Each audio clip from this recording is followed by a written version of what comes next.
perkenalkan saya Kira Nanda dengan NIM 124106053 dan pada kesempatan kali ini saya akan menceritakan dan menjelaskan mengenai apa itu fanfiction. Selanjutnya, apa itu fanfiksi? Nah, fanfiksi merupakan gabungan dari kata fan yang berarti penggemar dan fiction yang berarti fiksi. Jadi, fanfiksi merupakan karya fiksi yang dibuat oleh penggemar yang melibatkan berbagai macam karakter dari serial televisi tertentu, buku, film, dan lain-lain. Pada kali ini saya akan menjelaskan fanfiksi yang berdasarkan grup K-pop. Nah, dalam budaya populer, fanfiksi dibuat dalam bentuk cerita, novel, komik, dan masih banyak lagi sebagai bentuk kreativitas amatir yang disebarluaskan dalam suatu fandom. Fanfiksi mulai populer pada tahun 1960-an, yaitu sejak diterbitkannya fanzine atau fan magazine pertama Star Trek yang berjudul Spookanalia. Nah, sebagai contoh lagi dalam kepopuleran fanfiksi ini dapat kita lihat dalam sebuah karya novel yang berjudul Wicked yang dibuat oleh Gregory Maguire yang saking populernya dibuat lagi adaptasi lagi menjadi sebuah drama musikal dan pada tahun 2024 akhir-akhir diadaptasi lagi menjadi sebuah film. Pada awalnya saya pikir Wicked ini merupakan prequel resmi yang dikeluarkan oleh penulis The Wizard of Oz. Tapi ternyata setelah saya telusuri, karya ini merupakan fanfiksi yang saking populernya diresmikan menjadi prequel dari cerita The Wizard of Oz. Selanjutnya adalah karakteristik fanfiksi. Nah, yang pertama berdasarkan karya asli.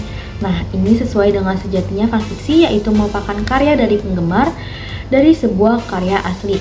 Nah, fanfiksi itu berdasarkan karakter, alur, dan latar cerita yang sesuai dengan kejadian di dunia nyata. Namun, tidak jarang di beberapa fanfiksi itu terdapat karakter asli atau original karakter. Original karakter ini muncul menyesuaikan sebagaimana penulis ingin mengembangkan tulisannya. Yang kedua, beragam genre, rating, dan pairing. Dalam fanfiksi itu terdapat banyak sekali genre-genre. Salah satunya seperti misteri, horor, romance, atau yang lagi populer ini AU atau Alternative Universe. Nah, soal pairing, dalam fanfiksi itu penggemar itu cenderung membaca sesuai dengan OTP-nya masing-masing. Apa itu OTP? Nah, OTP itu merupakan akronim dari One True Pairing atau mudahnya seperti pasangan yang difavoritkan dalam suatu fandom. Di era-era selanjutnya, OTP ini atau pairing ini lebih berkembang lagi, jadi tidak hanya dipasangkan melalui dari universe yang sama atau grup yang sama, tapi bisa lintas dengan dunia lain atau disebut dengan crossover. Selanjutnya, struktur cerita yang beragam. Nah, dalam fanfiksi itu terdapat bentuk dan struktur-struktur yang beragam.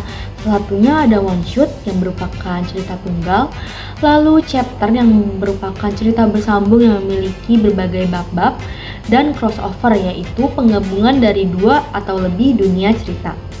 Nah, meskipun fanfiksi adalah karya bebas karena fiksi, namun bagaimanapun juga fanfiksi memiliki berbagai batasan-batasan yang berbeda dengan karya original.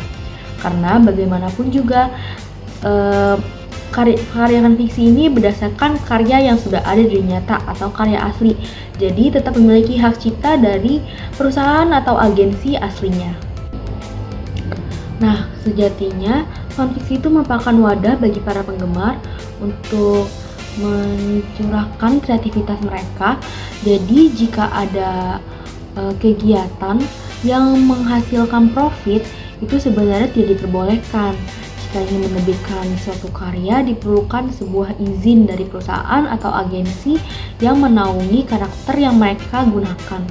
Tapi beberapa penulis, khususnya di Indonesia itu seringkali tetap menerbitkan, tapi mereka mengakali hal tersebut dengan mengganti nama agar terlepas dari kata fanfiction.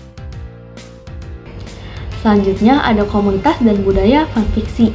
Nah, dalam komunitasnya sendiri ini, karena ini merupakan wadah bagi para penggemar, jadi saya melihat cukup banyak interaksi umpan balik antara pembaca dan penulis, karena fanfiksi yang sedang kita alami sekarang pun juga lebih sering di platform yang online.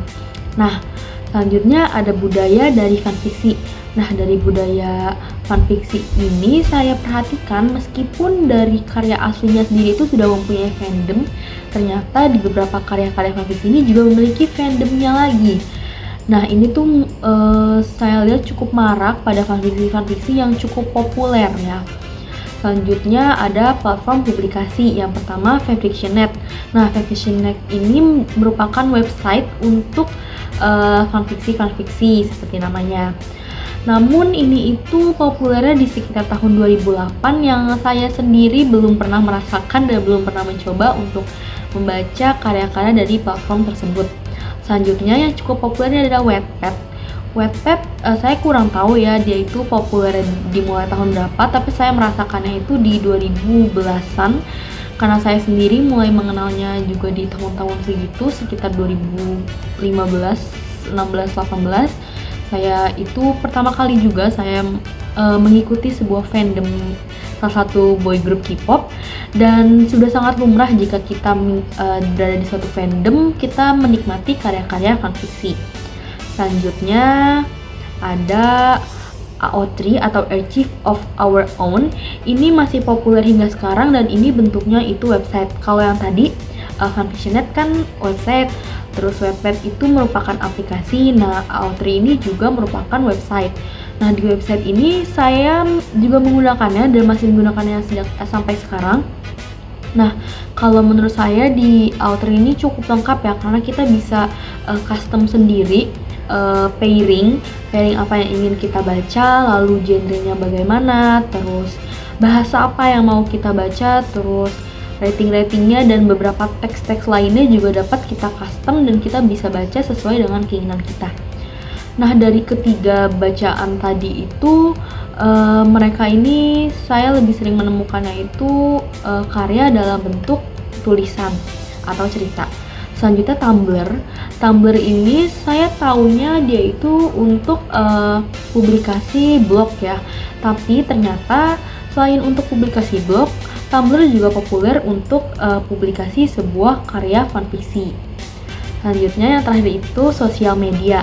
Nah, sosial media ini adalah platform yang paling marak digunakan dalam fanfiction pada akhir tahun ini. Yang pertama itu di X atau di Twitter. Nah, di Twitter ini fanfiction memiliki nama yang sedikit berbeda, yaitu AU atau Alternative Universe, yang merupakan salah satu genre dari FF. Nah, kenapa namanya beda? Nah, sebenarnya itu karena sebenarnya memang di fanfiction dalam sosial media itu seringkali sudah sangat amat berbeda dengan canon atau dunia nyatanya. Jadi sering terjadi perubahan nama, lalu perubahan latar dan banyak lainnya. Jadi memang lebih cocok disebut dengan alternative universe. Di Twitter sendiri itu lebih sering aunya itu dalam bentuk sosmed atau fact-chat di sebuah sosial media dibanding naskah. Beda dengan Wattpad, Fanfiction.net atau AO3. Selanjutnya ada juga di platform TikTok. Nah, platform TikTok juga lebih populernya medsos alternatif universe. Lalu yang dulu juga sempat ramai itu di Facebook. Namun saya pribadi belum pernah membaca lewat sana. Sekiranya itu saja informasi yang dapat saya sampaikan mengenai fanfiksi. Semoga teman-teman yang menyaksikan dapat mengambil ilmu dan informasi barunya ya. Terima kasih telah menyaksikan. Bye!